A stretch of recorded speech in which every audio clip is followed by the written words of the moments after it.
No coração da floresta amazônica do século XV, quando espíritos ainda caminhavam entre os mortais, uma jovem de 17 anos descobriu que carregava um destino que mudaria para sempre o rumo da história das Américas. Yara não era uma indígena comum. Seus olhos dourados escondiam um poder ancestral e uma conexão sobrenatural com as criaturas mais temidas da selva. Mas quando uma ameaça mortal começou a se aproximar das costas brasileiras, apenas ela poderia despertar os guardiões perdidos de uma tribo que desapareceu misteriosamente 3 gerações atrás. Esta é a lenda da caçadora de onças, uma história que você nunca ouviu antes. Se você ama histórias épicas do Brasil ancestral, inscreva-se no canal agora e ative o sininho para não perder nenhuma aventura. Prepare-se para uma jornada que vai te deixar sem fôlego. O chamado da floresta. No coração da densa floresta amazônica, onde as árvores centenárias tocavam as nuvens e os rios serpenteavam como veias de prata através da vegetação exuberante, vivia uma jovem chamada Yara. Era o ano de 1487, e sua tribo, os Jaguar-Miri, havia habitado aquelas terras desde tempos imemoriais, muito antes dos primeiros rumores sobre homens brancos chegarem de terras distantes. Yara não era uma jovem comum. Aos 17 anos, ela possuía uma conexão única com a floresta que deixava até mesmo os anciãos perplexos. Seus olhos, da cor do âmbar dourado, pareciam capturar e refletir a luz filtrada através da copa das árvores. Seus cabelos negros como a noite caíam em ondas até a cintura, adornados com penas de araras e pequenos ossos polidos que tintinavam suavemente enquanto ela se movia pela mata com a graciosidade de uma felina. Desde pequena, Yara demonstrava habilidades extraordinárias. Ela podia rastrear animais por léguas seguindo apenas o mais tênue dos rastros, comunicava-se com os espíritos da floresta através de sonhos vívidos, e tinha uma afinidade especial com as onças, os grandes felinos que sua tribo reverenciava como guardiões sagrados da mata. Os pajés sussurravam que ela havia nascido sob o signo do Jaguar Celestial, uma constelação que aparecia apenas uma vez a cada geração. A tribo dos Jaguar-Miri era pequena mas próspera, composta por cerca de 200 almas que viviam em harmonia com a natureza circundante. Suas ocas, construídas com madeira resistente e cobertas com palhas entrelaçadas, formavam um círculo perfeito ao redor de uma clareira sagrada onde se erguia a grande árvore, um mogno gigantesco que, segundo a tradição, abrigava o espírito protetor da tribo. O pai de Yara, o Biratã, era o cacique respeitado pelos seus 45 anos de sabedoria e coragem. Sua mãe, Yara, havia sido a curandeira mais poderosa da região antes de partir para o mundo dos espíritos quando Yara completou 10 anos. Desde então, a jovem havia sido criada não apenas por seu pai, mas por toda a comunidade, que reconhecia nela o potencial para se tornar uma líder espiritual excepcional. Os dias de Yara eram preenchidos com aprendizado. Pela manhã, ela treinava com as outras jovens da tribo as artes da caça e da guerra, manejando arco e flecha com precisão mortal, aprendendo a usar a zarabatana com dardos envenenados, e dominando o manejo da borduna, a clava de guerra tradicional de seu povo. À tarde, ela estudava com os pajés as propriedades medicinais das plantas, os rituais sagrados, e as antigas profecias que haviam sido transmitidas oralmente através das gerações. Era durante essas sessões vespertinas que Yara ouvia repetidamente sobre a profecia da caçadora de onças. Segundo a lenda ancestral, chegaria um dia em que uma jovem nascida sob o signo do Jaguar Celestial seria chamada para uma grande missão. Ela deveria encontrar a tribo perdida dos Jaguaraçu, descendentes diretos dos primeiros guardiões da floresta, que haviam desaparecido misteriosamente 3 gerações atrás durante uma grande tempestade que durou 7 luas.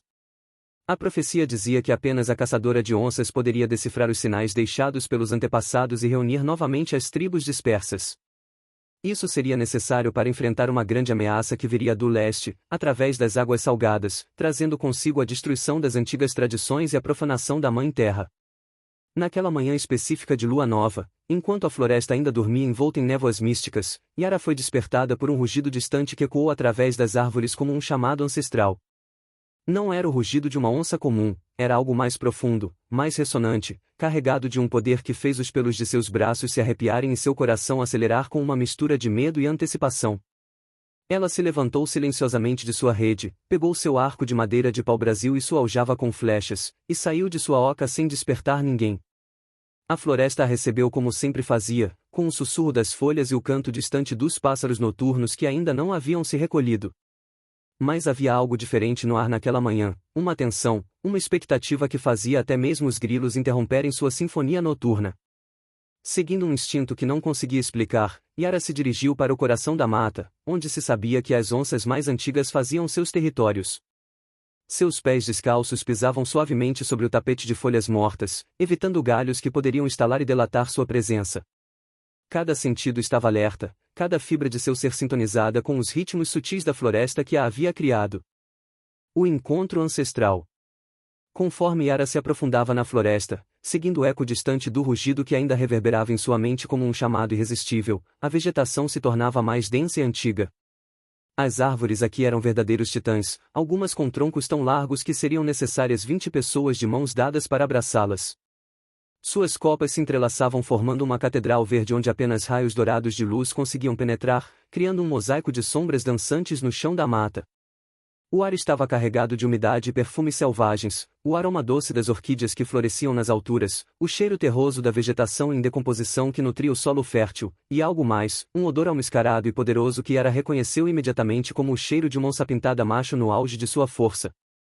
Após 2 horas de caminhada silenciosa, ela chegou a uma clareira circular que nunca havia visto antes, apesar de conhecer aquela região da floresta desde a infância.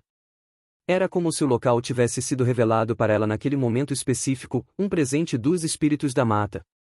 No centro da clareira, erguia-se uma pedra negra de formato irregular, coberta por símbolos gravados que pareciam pulsar com uma energia própria sob a luz filtrada que conseguia penetrar a copa das árvores. Sobre a pedra, majestosa e imponente, estava a onça mais magnífica que Yara jamais havia contemplado. Seu pelame dourado brilhava como metal polido, e as rosetas negras que decoravam seu corpo pareciam ter sido desenhadas pelos próprios deuses.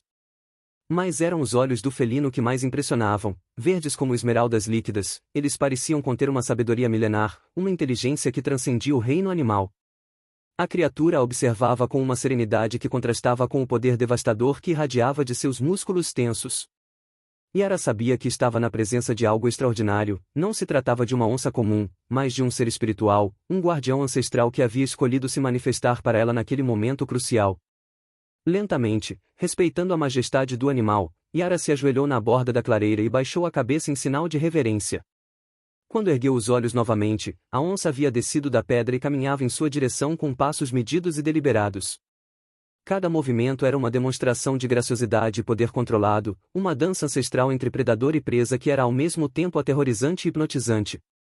Quando o felino parou a apenas 3 passos de distância, Yara pôde sentir o calor irradiado por seu corpo poderoso e ouvir sua respiração profunda e ritmada. Os olhos verdes se fixaram nos seus, e naquele momento de conexão absoluta, Yara sentiu sua mente ser invadida por visões que chegaram como relâmpagos de conhecimento ancestral. Ela viu a floresta como era há centenas de anos, quando as tribos viviam em perfeita harmonia com a natureza e os espíritos guardiões caminhavam livremente entre os mortais. Viu grandes rituais sendo realizados sob a lua cheia, onde pajés convocavam os poderes da terra e do céu para proteger seu povo. Viu também tempos de guerra, quando tribos inimigas tentavam invadir o território sagrado, apenas para serem repelidas pelos guardiões felinos que emergiam das sombras como fantasmas dourados. Mas a visão que mais a marcou foi a do desaparecimento dos jaguaraçu. Ela presenciou, como se estivesse lá, a noite em que uma tempestade sobrenatural se abateu sobre a região. Não era uma tempestade comum, os raios tinham cores impossíveis, verdes e violetas que rasgavam o céu como feridas luminosas. Os ventos carregavam vozes sussurrantes em línguas esquecidas, e a chuva que caía parecia ter consistência de prata líquida. Durante aquela noite apocalíptica, os jaguaraçu, liderados por seu cacique Cunhambebe, realizaram um ritual desesperado para salvar não apenas sua tribo, mas toda a floresta da destruição que se aproximava. O ritual exigiu um sacrifício supremo, eles se permitiram ser transformados pelos espíritos guardiões, tornando-se um com a própria floresta para protegê-la de uma ameaça que ainda não havia se manifestado completamente, mas que os xamãs mais poderosos já conseguiam pressentir. A tribo não havia desaparecido, havia se integrado à essência da mata, tornando-se seus guardiões invisíveis. Mas para que pudessem retornar à forma humana e cumprir seu destino como protetores da floresta, seria necessário que alguém especial os encontrasse e realizasse o ritual de despertar. Essa pessoa seria a caçadora de onças, aquela que nasceu para servir de ponte entre o mundo dos espíritos e o mundo dos mortais. Quando as visões cessaram, Yara se encontrou ofegante e tremula, com lágrimas rolando por suas faces. A magnitude do que havia presenciado e a responsabilidade que agora pesava sobre seus ombros jovens era quase insuportável.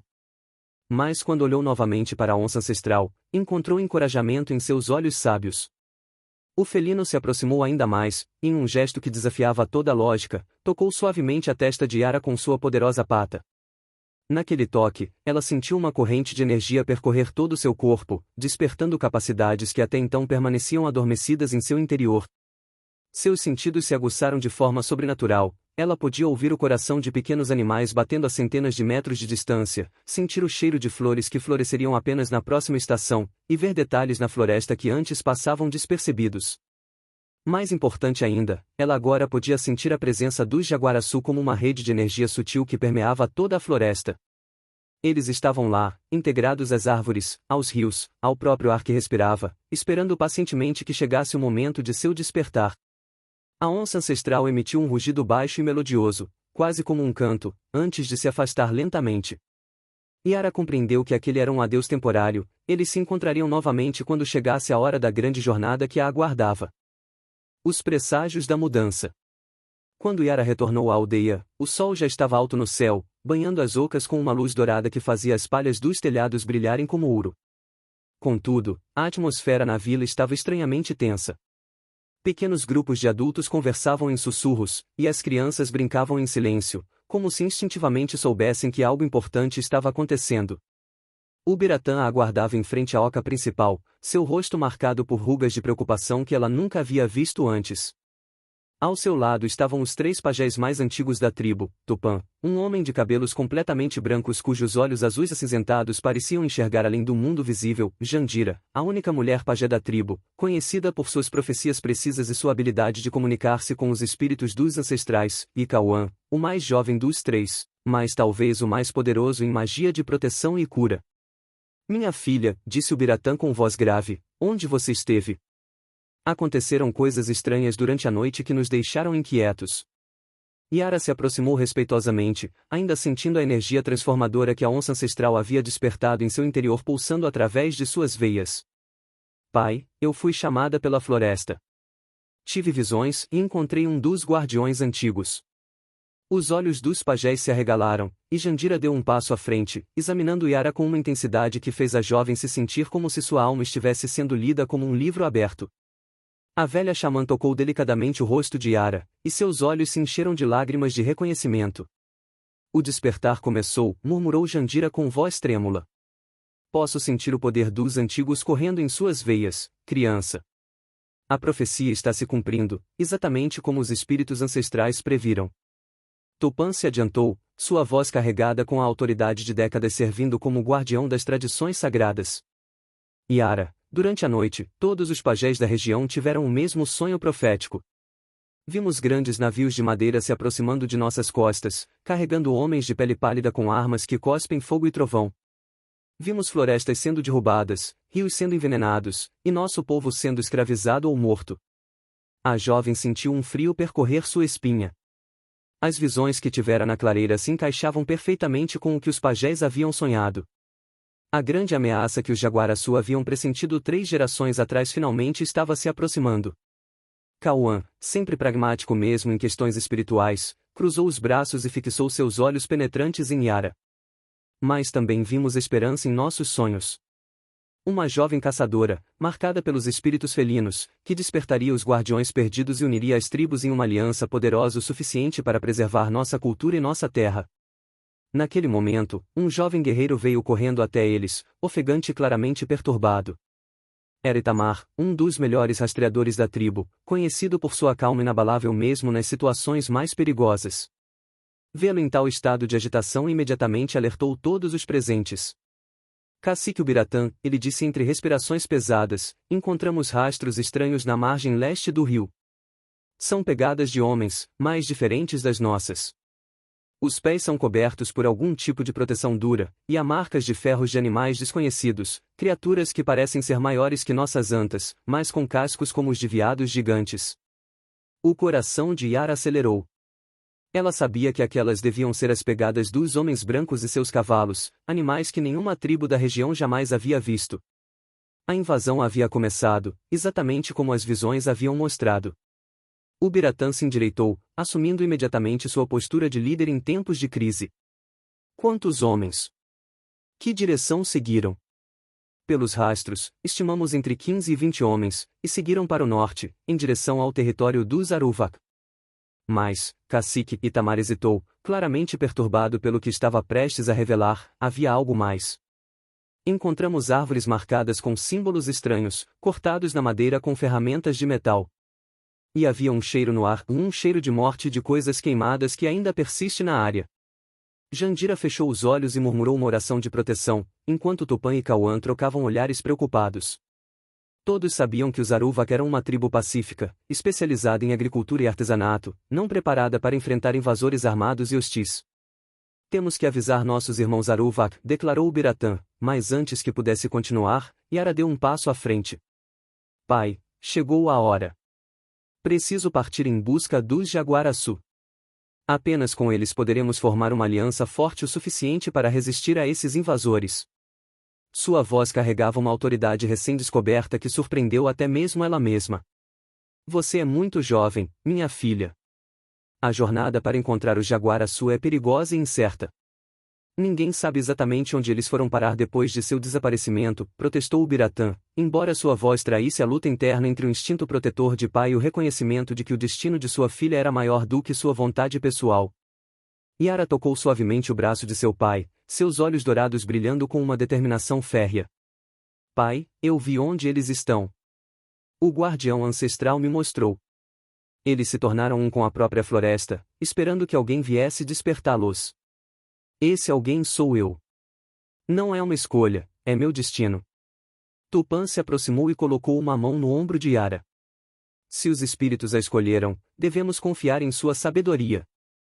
Mas você não irá sozinha. Escolheremos os melhores guerreiros para acompanhá-la. Não, Yara balançou a cabeça decisivamente. O despertar dos Jaguaraçu é um ritual sagrado que apenas eu posso realizar. Companheiros humanos podem até mesmo interferir no processo. Mas a floresta me protegerá, agora sou uma com ela, assim como eles se tornaram. Como se para confirmar suas palavras, um vento suave soprou através da aldeia, carregando consigo o rugido distante de uma onça, um som que todos reconheceram como aprovação dos espíritos guardiões. Jandira sorriu através de suas lágrimas. A criança fala com a voz da própria Mãe Terra. Devemos prepará-la para a jornada com nossas bênçãos mais poderosas. A preparação sagrada. Os próximos 3 dias foram dedicados aos preparativos mais importantes da vida de Yara. Toda a tribo se mobilizou para garantir que a jovem caçadora partisse equipada não apenas com ferramentas e suprimentos físicos, mas também com as proteções espirituais mais poderosas que sua cultura podia oferecer. O primeiro ritual ocorreu ao amanhecer do dia seguinte ao encontro com os anciãos. Jandira conduziu Yara até uma cachoeira sagrada localizada a 2 horas de caminhada da aldeia, um lugar onde apenas as mulheres mais poderosas espiritualmente eram permitidas. A água caía de uma altura de 30 metros, criando uma cortina prateada que se despedaçava em milhões de gotículas cintilantes ao tocar a superfície do lago circular formado na base. Este é o local onde sua mãe recebeu suas primeiras visões, explicou Jandira enquanto conduzia Yara para dentro das águas frias e cristalinas. Aqui, onde a água do céu encontra a água da terra, os espíritos ancestrais falam mais claramente. A jovem se submeteu ao ritual de purificação, permitindo que Jandira lavasse seus cabelos com uma mistura de ervas sagradas, folhas de cedro para a proteção, flores de maracujá para a clareza espiritual, e raízes de sassafrás para a força interior. Enquanto a água da cachoeira caía sobre elas, a pajem entoava cânticos antiquíssimos em uma linguagem que antecedia até mesmo os dialetos mais antigos de sua tribo. Durante o ritual, Yara começou a ter visões fragmentadas que se tornavam mais claras conforme sua mente se liberava das preocupações mundanas. Ela viu uma montanha sagrada no coração da floresta, um local onde 3 rios se encontravam formando um delta de águas escuras. Ali, envolvida por uma neblina perpétua, estava a resposta que procurava, o local onde os Jaguaraçu haviam realizado sua última transformação. Quando emergiram das águas, Yara se sentia renovada, como se uma nova pele espiritual tivesse substituído a antiga. Seus sentidos estavam ainda mais aguçados, e ela podia perceber as correntes de energia que fluíam através da floresta como rios invisíveis de poder. O segundo dia foi dedicado aos preparativos físicos. Cauã trabalhou com os melhores artesãos da tribo para criar equipamentos especiais para a jornada de Yara. Eles forjaram pontas de flecha usando um metal negro encontrado apenas nas profundezas de certas cavernas sagradas, um material que, segundo as lendas, havia sido um presente dos espíritos do fogo aos primeiros caçadores. O arco de Yara foi reforçado com cordas feitas de fibras da árvore-mãe, a mesma espécie do mogno gigante que crescia no centro da aldeia. Essas fibras eram conhecidas por sua resistência extraordinária e por sua capacidade de conduzir energia espiritual. Quando Yara testou o arco renovado, as flechas voaram com uma precisão e força que surpreenderam até mesmo os arqueiros mais experientes da tribo. Tupã supervisionou a criação de amuletos de proteção que seriam costurados na túnica especial de Yara. Cada amuleto havia sido abençoado durante rituais específicos: dentes de onça para a coragem, garras de arpia para a visão aguçada, escamas de anaconda para a flexibilidade, e penas de condor para a conexão com os espíritos do ar. A túnica em si era feita de algodão selvagem tingido com corantes naturais que criavam padrões complexos representando a jornada que ela estava prestes a empreender. Mas foi no terceiro dia que ocorreu o ritual mais importante e perigoso. Era a cerimônia da transformação, um rito ancestral que nunca havia sido realizado em alguém tão jovem, mas que era necessário para que Yara pudesse se comunicar diretamente com os espíritos dos Jaguaraçu transformados.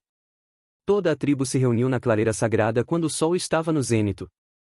No centro do círculo formado pelos membros da comunidade, havia uma fogueira especial alimentada exclusivamente por madeiras sagradas que liberavam uma fumaça de cor azul esverdeada. O aroma era intenso e ligeiramente alucinógeno, preparando a mente para experiências transcendentais. Yara se posicionou no centro do círculo, vestindo apenas sua nova túnica e os amuletos de proteção. Em suas mãos, segurava uma tigela feita do casco de um tatu gigante, contendo uma mistura de plantas visionárias que havia sido preparada pelos 3 pajés trabalhando em conjunto durante toda a noite anterior.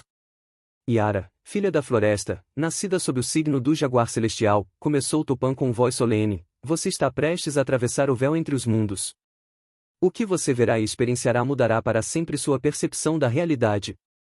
Está preparada para aceitar esta responsabilidade? Estou preparada, respondeu Yara, sua voz firme apesar do nervosismo que sentia em seu interior. Jandira se aproximou carregando um bastão cerimonial decorado com penas e cristais. Beba, criança, e deixe que os espíritos a guiem para onde você precisa ir. Yara ergueu a tigela aos lábios e bebeu toda a mistura amarga de uma só vez. Quase imediatamente, ela sentiu uma onda de calor se espalhar por seu corpo, seguida por uma sensação de leveza, como se estivesse se desconectando gradualmente da realidade física.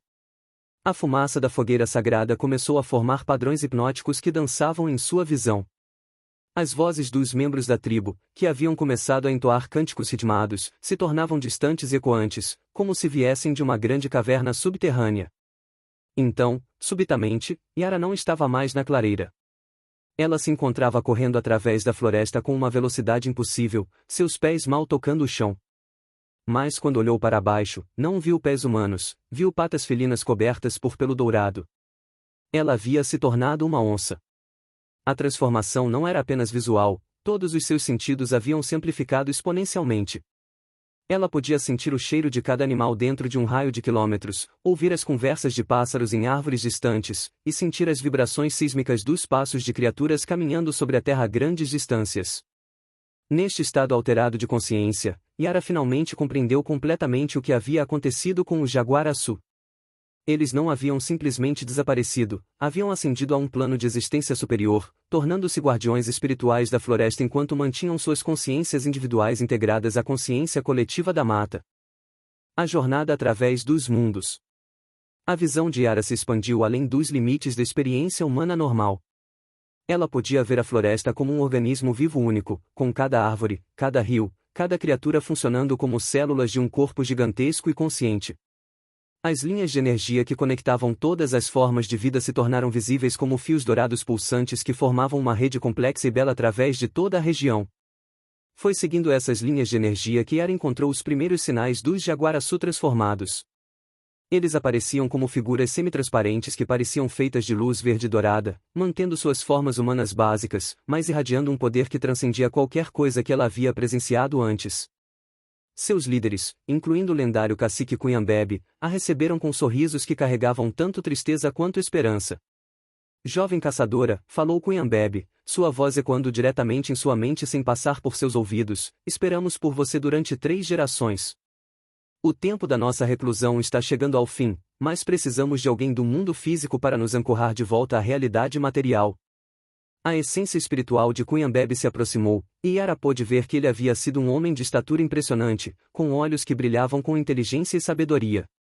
Mesmo em sua forma transformada, ele carregava os ornamentos tradicionais de um cacique, um cocar majestoso feito de penas de águia e tucano, braceletes de ouro trabalhado, e um colar feito de dentes de onça que simbolizava sua conexão com os espíritos guardiões. Mestre Cunhambebe, Yara conseguiu articular em pensamento, vi nas visões que uma grande ameaça se aproxima de nossas terras. Os homens pálidos com suas armas de fogo e seus animais estranhos. Como podemos resistir a eles? O espírito do antigo cacique gesticulou, e ao redor dele surgiram imagens holográficas mostrando eventos futuros possíveis. Yara viu cenas aterradoras, florestas inteiras sendo derrubadas, rios envenenados por mineração, aldeias sendo atacadas e queimadas, seu próprio povo sendo forçado à escravidão ou fugindo para regiões cada vez mais remotas. Mas também viu possibilidades diferentes.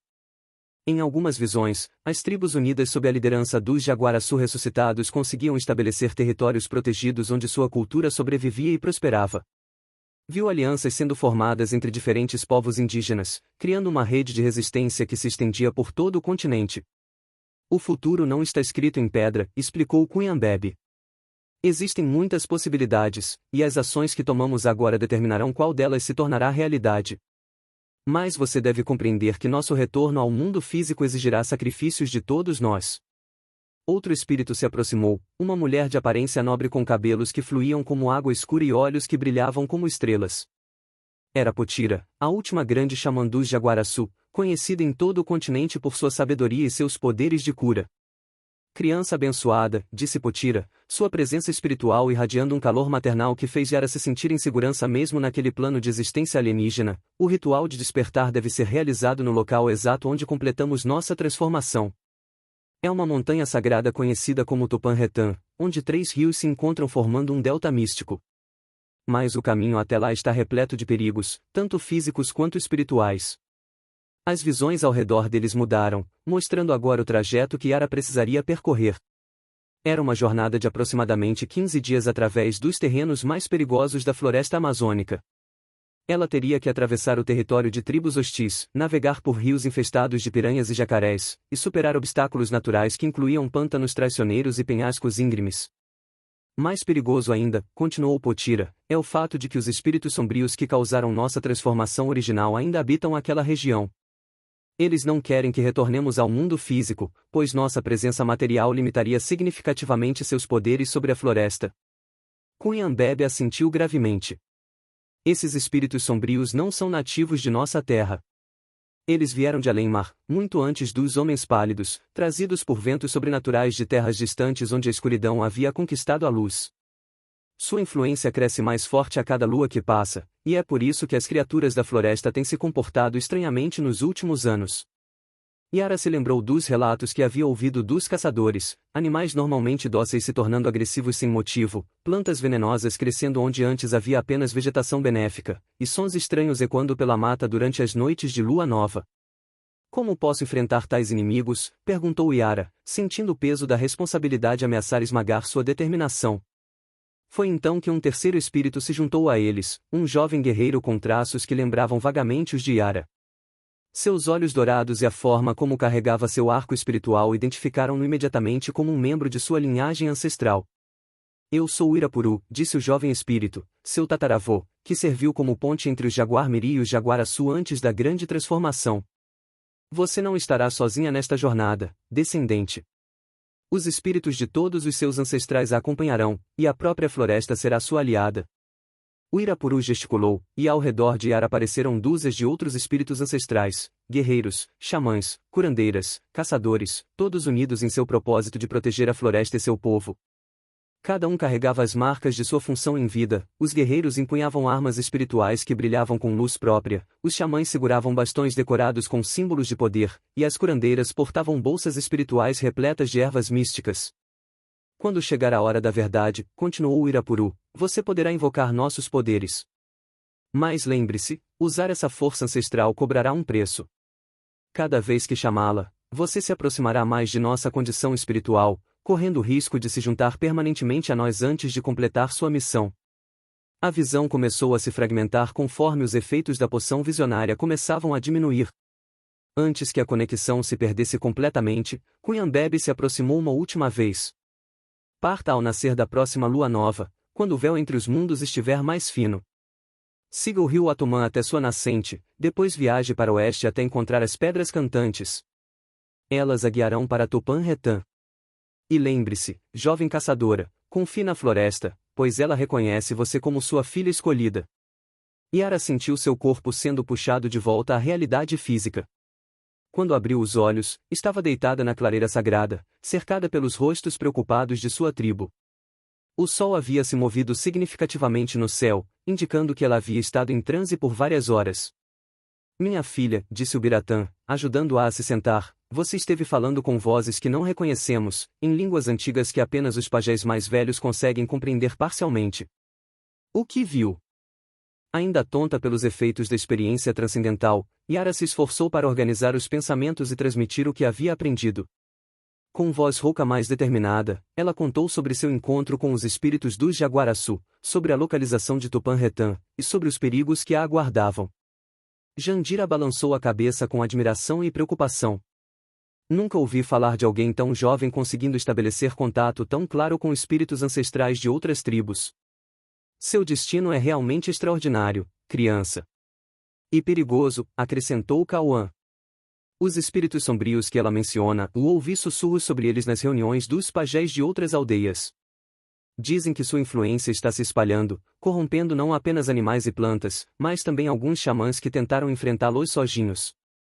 Tupã se levantou, sua expressão solene. Então não há tempo a perder. Ciara deve partir na próxima lua nova, temos apenas 5 dias para completar sua preparação. Precisaremos de proteções ainda mais poderosas do que havíamos planejado. A partida da guerreira. Os 5 dias seguintes passaram como um borrão de atividade intensa.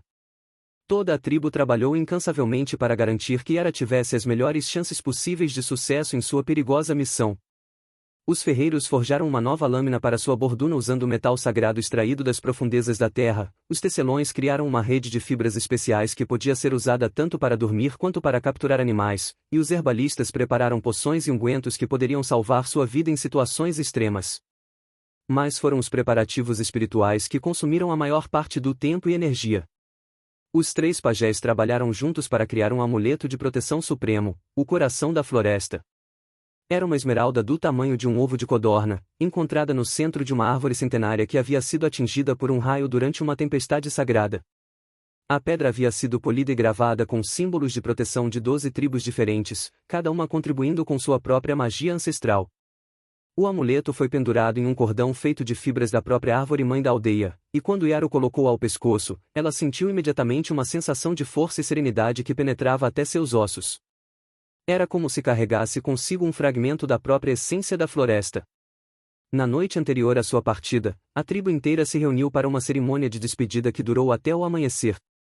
Cada membro da comunidade se aproximou de Yara para oferecer suas bênçãos pessoais e pequenos presentes que poderiam ajudá-lo em sua jornada. As crianças lhe deram flores e pedras bonitas que haviam encontrado, os adultos ofereceram conselhos práticos sobre sobrevivência na selva, e os anciãos compartilharam histórias sobre seus próprios encontros com o sobrenatural. O momento mais emocionante veio quando o Biratã se aproximou de sua filha carregando uma lança que ela nunca havia visto antes. Era uma arma magnífica, com uma haste feita de madeira escura e polida, decorada com entalhes complexos que pareciam contar a história de sua linhagem familiar. A ponta era de metal negro que brilhava com um lustre que sugeria propriedades sobrenaturais. Esta lança pertenceu à sua mãe, disse o Biratã, sua voz embargada pela emoção. Foi forjada para ela pelos espíritos do fogo quando ela ainda era jovem e realizava sua própria jornada espiritual. Ela deixou instruções para que fosse entregue a você quando chegasse sua hora de enfrentar o destino. Yara tomou a lança em suas mãos e imediatamente sentiu uma conexão profunda com a arma. Era como se ela tivesse sido criada especificamente para seus músculos, seu alcance, seu estilo de luta. Quando a ergueu para testar seu equilíbrio, a ponta da lança emitiu um brilho sutil que arrancou exclamações admiradas dos espectadores. Ela reconhece você, murmurou Jandira. A lança da lua crescente desperta apenas para aquelas destinadas a grandes feitos. Sua mãe sabia que este dia chegaria. Quando finalmente chegou a manhã da partida, Yara se encontrou mais preparada do que jamais havia imaginado ser possível. Além de suas armas tradicionais e da lança mágica, ela carregava suprimentos suficientes para 2 semanas, medicamentos para uma variedade de ferimentos e doenças, e uma coleção de amuletos e talismãs que representavam a sabedoria coletiva de sua tribo. Mais importante ainda, ela carregava consigo o conhecimento e as bênçãos de seu povo. Cada ritual, cada oração, cada gesto de carinho havia sido absorvido por sua alma, criando uma armadura espiritual que a protegeria mesmo quando estivesse completamente sozinha na vastidão da floresta. O rio Atumã corria a cerca de meio-dia de caminhada da aldeia, e toda a tribo a acompanhou até suas margens para a despedida final. A correnteza estava forte devido às chuvas recentes, e a água escura refletia a luz do sol matinal como milhares de diamantes líquidos. Yara havia decidido que a primeira parte de sua jornada seria feita por água, usando uma canoa especialmente construída pelos melhores artesãos da tribo. A embarcação era pequena mas extremamente resistente, feita de madeira de caxinguba e impermeabilizada com resinas naturais. Ela havia sido decorada com símbolos de proteção e velocidade, e sua proa estava esculpida na forma de uma cabeça de onça com olhos de âmbar incrustados. Lembre-se, disse Tupã enquanto ajudava Yara a colocar seus pertences na canoa, confie em seus instintos. Eles foram aguçados pelos espíritos e nunca a levarão ao erro. Quando sentir medo, lembre-se de que a coragem não é a ausência de medo, mas a ação apesar dele. Cauã se aproximou com um último presente, um pequeno apito feito do osso de uma arpia. Se encontrar perigo que não possa enfrentar sozinha, use isto. O som chamará os espíritos guardiões da floresta, e eles virão em seu auxílio. Mas use apenas em emergências extremas, pois cada convocação cobrará uma parte de sua força vital. Jandira foi a última a se despedir, abraçando Yara com a ternura de uma avó que pode estar vendo sua neta pela última vez. Vá com as bênçãos da Mãe Terra, criança. Você carrega consigo as esperanças de todos os nossos ancestrais e as orações de todos os nossos descendentes. Que os espíritos da água a guiem, que os espíritos da floresta a protejam, e que os espíritos dos céus iluminem seu caminho. Finalmente, o Biratã se aproximou de sua filha. Por um momento, o poderoso cacique pareceu apenas um pai preocupado, seus olhos brilhando com lágrimas não derramadas. Minha pequena onça, disse ele, usando o apelido carinhoso que havia dado a ela quando criança, não tenho palavras para expressar o orgulho que sinto. Você se tornou a mulher extraordinária que sua mãe previu que seria. Vá, e que os ventos a tragam de volta para nós em segurança. Yara empurrou sua canoa para a água e saltou para dentro com a graciosidade de uma dançarina. Quando pegou o remo e olhou para trás uma última vez, viu sua tribo inteira acenando da margem, suas vozes se unindo em um cântico de proteção que a seguiria rio adentro até que a distância o tornasse apenas uma lembrança reconfortante. A corrente a pegou e começou a levá-la para longe de tudo que conhecia, em direção a um destino incerto mas inevitável. Enquanto remava para manter o controle da canoa, Yara sentiu uma mistura de medo e exaltação que fez seu coração acelerar. A verdadeira aventura estava apenas começando. As águas traiçoeiras. O primeiro dia navegando pelo Atumã transcorreu sem incidentes maiores.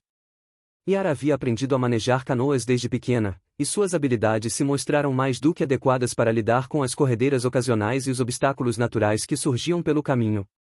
A floresta se estendia majestosa em ambas as margens, uma parede verde impenetrável que ocasionalmente se abria em pequenas praias de areia clara ou afloramentos rochosos onde ela podia descansar e se reorientar. Durante as horas de navegação, Yara teve tempo para refletir sobre a magnitude de sua missão e observar os sinais sutis de que algo estava errado na floresta. As aves, normalmente abundantes e barulhentas, pareciam mais escassas e nervosas. Quando ocasionalmente apareciam, voavam em padrões erráticos, como se estivessem fugindo de algo invisível. Os macacos, que deveriam estar saltando entre as árvores e gritando uns para os outros, mantinham-se silenciosos e escondidos. Mais perturbador ainda era o estado de algumas árvores ao longo das margens. Yara notou várias que apresentavam sinais de doença estranha, suas folhas estavam amareladas fora de temporada, e algumas tinham manchas escuras que pareciam se espalhar como infecções. Em uma ocasião, ela passou por uma árvore completamente morta que ainda estava de pé, seus galhos estendidos como braços implorando aos céus, mas sua casca havia adquirido uma cor cinza esverdeada que ela nunca havia visto antes. Quando o sol começou a se pôr no primeiro dia, Yara escolheu uma pequena enseada protegida para acampar. Ela puxou sua canoa para a margem e a escondeu entre as raízes de uma figueira gigante, depois montou um abrigo simples usando galhos e folhas grandes. Seguindo as instruções de Cauã, ela não acendeu fogo. Em território desconhecido, a luz poderia atrair atenção indesejada. Sua refeição consistiu em frutas secas, carne seca temperada e água do rio filtrada através de um pano especial tratado com ervas purificadoras. Enquanto comia em silêncio, ela ouviu os sons noturnos da floresta gradualmente mudando ao seu redor. Os grilos e cigarras que normalmente criavam uma sinfonia constante pareciam estar cantando com menos entusiasmo, e ocasionalmente seu coro era interrompido por momentos de silêncio absoluto que faziam seus cabelos se arrepiarem. Foi durante um desses momentos de silêncio que Yara ouviu algo que fez seu sangue gelar. Era um som baixo e contínuo, como o gemido de alguma criatura em agonia, mas vinha de nenhuma direção específica, parecia permear o próprio ar ao seu redor. O som durou apenas alguns segundos antes de desaparecer, mas foi suficiente para confirmar suas suspeitas de que as forças sombrias mencionadas pelos espíritos dos Jaguaraçu já estavam influenciando a região. Ela passou uma noite inquieta, despertando várias vezes com a sensação de estar sendo observada. Em uma ocasião, teve certeza de ter visto olhos brilhantes observando das sombras entre as árvores, mas quando pegou sua lança e se aproximou para investigar, não encontrou nada além de uma estranha marca no chão, um círculo perfeito onde a vegetação havia murchado e escurecido. O segundo dia trouxe novos desafios. As águas do rio começaram a se tornar mais agitadas conforme Yara se aproximava da região montanhosa onde ficava a nascente. As margens se tornaram mais rochosas e íngremes, e a vegetação mudou de caráter. As árvores eram menores mais densas, criando uma canopia que bloqueava quase completamente a luz do sol. Foi em meados da manhã que Yara teve seu primeiro encontro verdadeiramente perigoso. Ela estava navegando através de uma seção particularmente estreita do rio quando ouviu um barulho estranho vindo de sua frente, uma espécie de borbulhamento que não parecia natural. Instintivamente, ela diminuiu a velocidade e ficou alerta. Quando dobrou a próxima curva do rio, Yara se deparou com uma visão que a fez engolir seco. A água à sua frente estava literalmente fervendo, criando bolhas que subiam à superfície e estouravam liberando um vapor esverdeado com um cheiro pútrido. No centro desta área de água agitada, ela podia ver algo se movendo, algo grande demais para ser um peixe comum. Antes que pudesse decidir se deveria tentar contornar o obstáculo ou voltar, a água explodiu em uma fonte espetacular e dela emergiu a criatura mais terrível que Yara já havia visto. Era uma serpente aquática, mas de proporções gigantescas. Seu corpo tinha pelo menos 10 metros de comprimento e era grosso como o tronco de uma árvore adulta. Mas o mais aterrorizante era que sua pele não tinha a aparência normal de uma cobra, era translúcida, permitindo que se vissem seus órgãos internos pulsando, e emanava aquela mesma luz esverdeada que tornava a água ao seu redor venenosa. A serpente ergueu sua cabeça massiva, que era do tamanho de um escudo de guerra, e fixou seus olhos, não 2, mas 6 olhos dispostos em 2 grupos de 3, em Yara. Quando abriu sua boca, revelou não apenas presas venenosas, mas uma língua que se dividia em 3 pontas, cada uma terminando em uma pequena cabeça serpentina que se movia independentemente. Yara sabia imediatamente que esta não era uma criatura natural da floresta. Ela podia sentir a energia sombria irradiando do monstro como ondas de calor malévolo. Esta era uma das manifestações dos espíritos corruptores que haviam infestado a região. A serpente atacou com velocidade surpreendente para algo de seu tamanho. Yara jogou seu corpo para o lado, fazendo sua canoa inclinar perigosamente, enquanto as mandíbulas da criatura se fecharam no ar onde ela havia estado segundos antes. O impacto das mandíbulas se fechando criou uma onda sonora que fez seus ouvidos doerem. Sem tempo para pensar, Yara agarrou sua lança e a arremessou com toda a sua força na direção do pescoço da serpente. A arma voou verdadeira, sua ponta mágica brilhando com luz dourada conforme cortava o ar, e atingiu o alvo perfeitamente. A lança penetrou a pele translúcida da criatura, e imediatamente houve uma explosão de luz que fez Yara ter que fechar os olhos. Quando sua visão se recuperou, a serpente estava se contorcendo em agonia, emitindo um som que era parte grito, parte assovio, e parte algo que não pertencia a este mundo.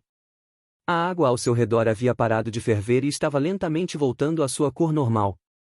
A criatura fez uma última tentativa desesperada de atacar, mas suas forças estavam se esvaindo rapidamente conforme a magia da lança da lua crescente neutralizava a corrupção sombria que a mantinha viva. Com um último gemido que ecoou pelas montanhas distantes, a serpente desabou de volta na água e desapareceu nas profundezas, deixando apenas uma mancha oleosa na superfície que gradualmente se dissipou. Yara remou rapidamente até onde sua lança havia caído e a recuperou, notando que a arma agora brilhava com uma luz ainda mais intensa, como se tivesse sido fortalecida por sua primeira vitória contra as forças das trevas. A Montanha dos Espíritos. Após o encontro com a serpente corrompida, Yara continuou sua jornada rio acima com todos os sentidos em alerta máximo. A vitória havia lhe dado confiança, mas também confirmado a gravidade da ameaça que enfrentava. Se criaturas tão poderosas e malévolas estavam patrulhando apenas as áreas periféricas da região infectada, ela mal podia imaginar que horrores a aguardavam perto de Tupã-Retã. O terceiro dia trouxe uma mudança dramática na paisagem.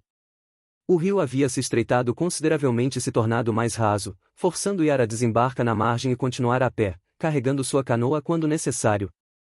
As montanhas agora se erguiam majestosas ao seu redor, seus picos cobertos por nuvens que pareciam nunca se mover, criando uma sensação de eternidade e poder ancestral.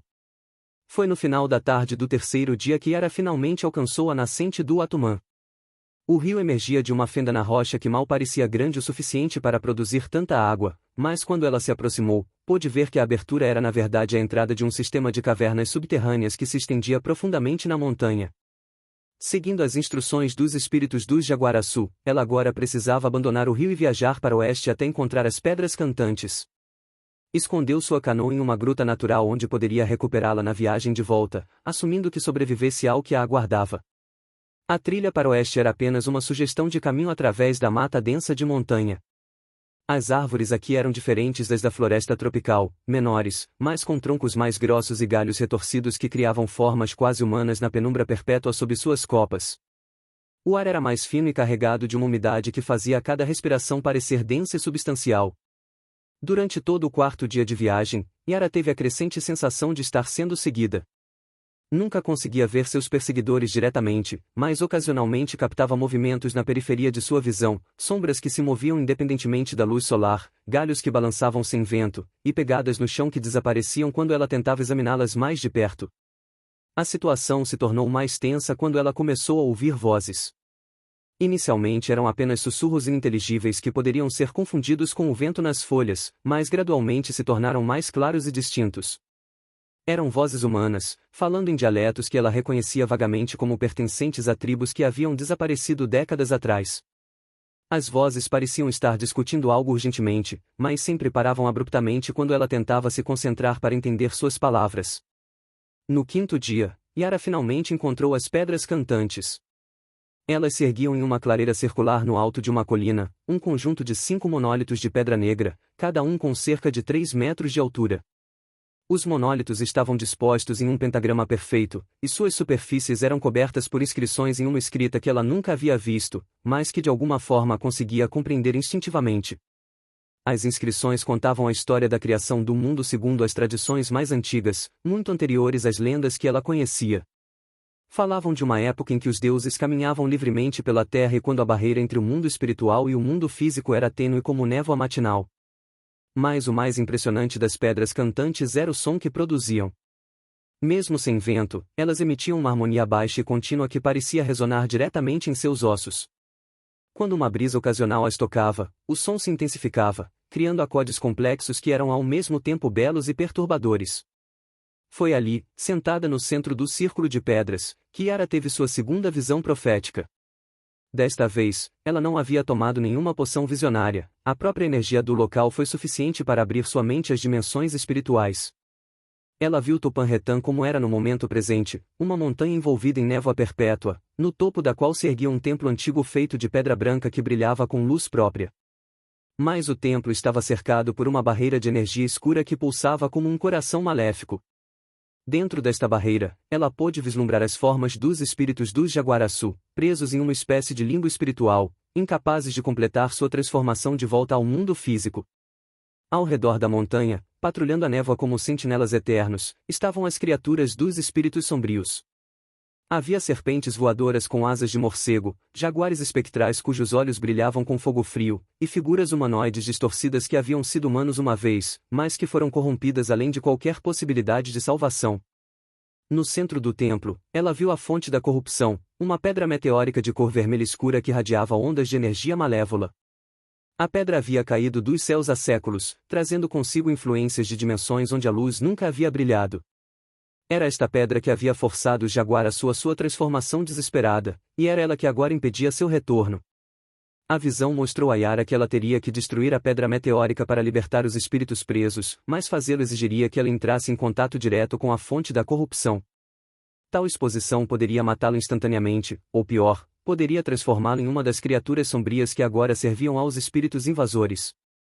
Quando a visão terminou, Yara se encontrou exausta mais determinada.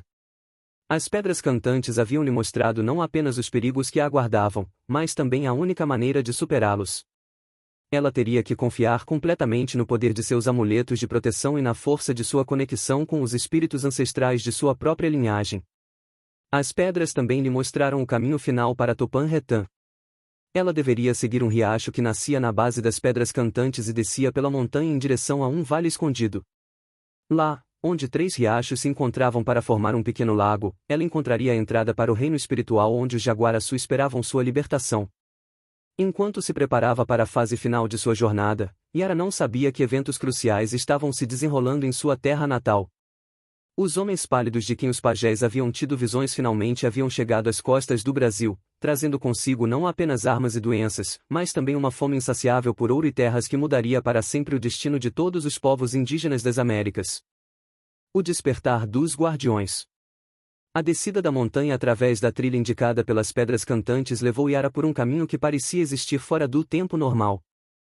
As horas se arrastavam ou voavam sem lógica aparente, e ocasionalmente ela jurava ter visto o sol se mover para trás no céu. A vegetação ao longo do caminho se tornava progressivamente mais estranha, árvores com folhas que brilhavam com luz própria, flores que sussurravam quando ela passava, e lianas que se moviam como serpentes mesmo quando não havia vento. O riacho que ela seguia também apresentava propriedades incomuns. A água era cristalina como diamante líquido, mas quando ela se inclinava para beber, podia haver imagens se formando em sua superfície, cenas do passado e do futuro se misturando em um caleidoscópio temporal que a deixava tonta se olhasse por muito tempo. No 6º dia de sua jornada, Yara finalmente chegou ao vale escondido onde 3 riachos se encontravam. O local era mais belo e aterrorizante do que qualquer coisa que ela havia imaginado. O pequeno lago formado pela confluência das águas era perfeitamente circular e tão calmo que parecia um espelho negro refletindo as nuvens que se moviam constantemente acima. Ao redor do lago, a névoa era tão densa que ela mal conseguia ver além de alguns metros em qualquer direção. Mas o que mais impressionava era a sensação de poder que emanava do local. Era como se ela estivesse no centro de um furacão espiritual, onde todas as energias da região convergiam e se concentravam. Cada respiração carregava uma densidade de magia que fazia sua pele formigar e seus cabelos se arrepiarem. Seguindo as instruções recebidas em suas visões, Yara removeu todos os seus amuletos de proteção, exceto o coração da floresta, e os arranjou em um círculo ao redor de uma pedra plana na margem do lago. Cada amuleto começou a brilhar suavemente quando colocado em posição, criando um padrão de luz que pulsava em sincronia com os batimentos de seu coração. No centro do círculo, ela colocou sua lança da lua crescente, que imediatamente respondeu à energia concentrada do local emitindo uma luz dourada tão intensa que penetrou a névoa circundante. Foi então que Yara viu a entrada para o reino espiritual, uma abertura na própria névoa que revelava um túnel de luz esverdeada descendo em direção ao coração da montanha.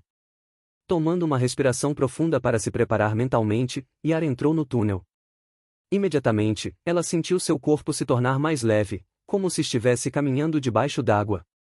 As paredes do túnel eram feitas de uma substância que parecia ser cristal líquido, e através delas ela podia ver imagens em movimento, cenas da história dos Jaguaraçu, desde sua chegada original à região até o momento de sua transformação.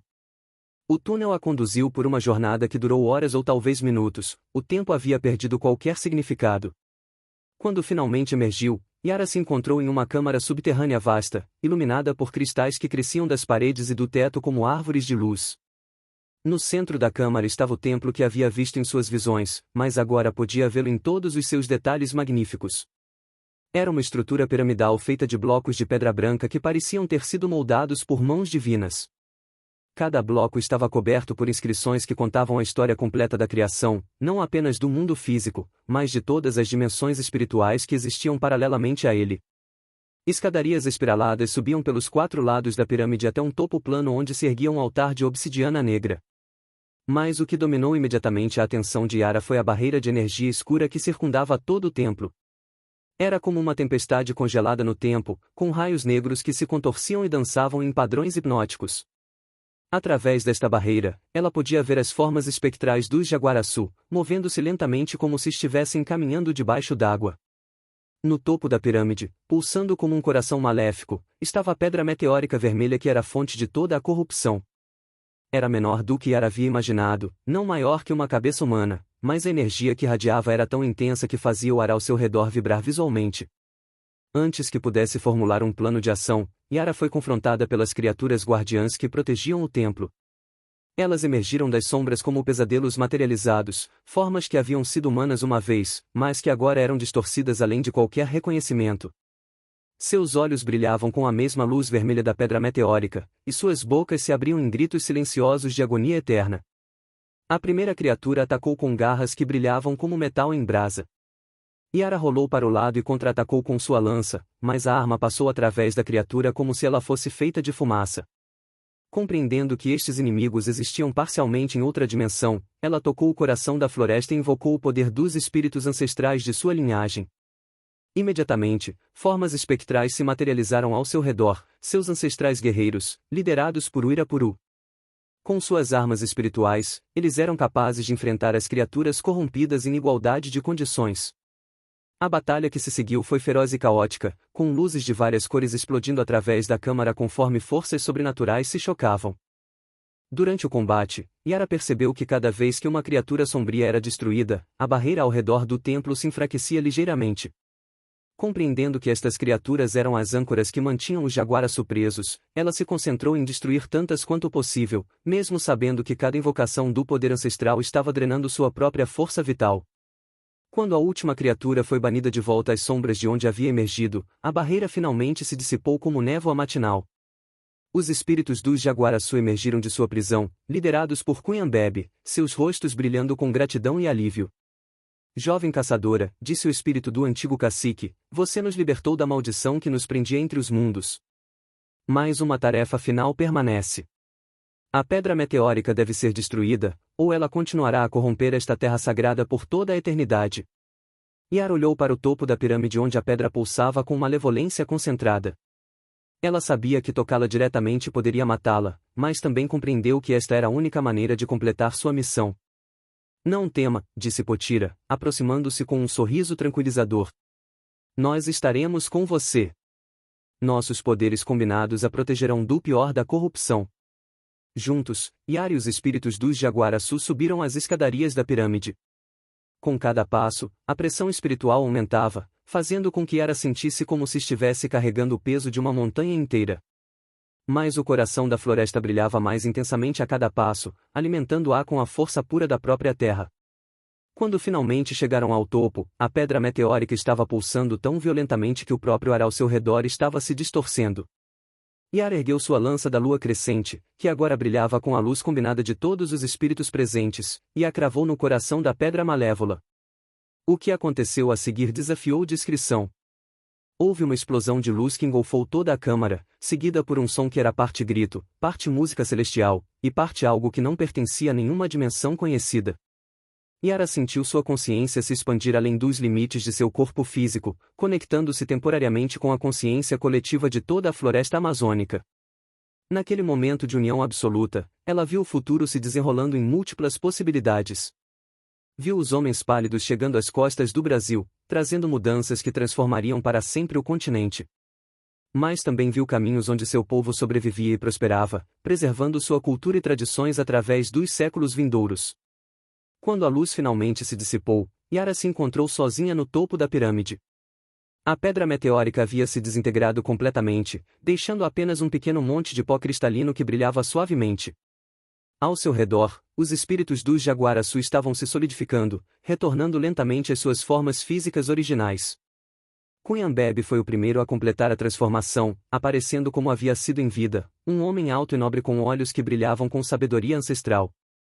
Um por um, os outros membros de sua tribo também retornaram ao mundo físico, cada um carregando consigo o conhecimento e poder adquiridos durante suas décadas como guardiões espirituais.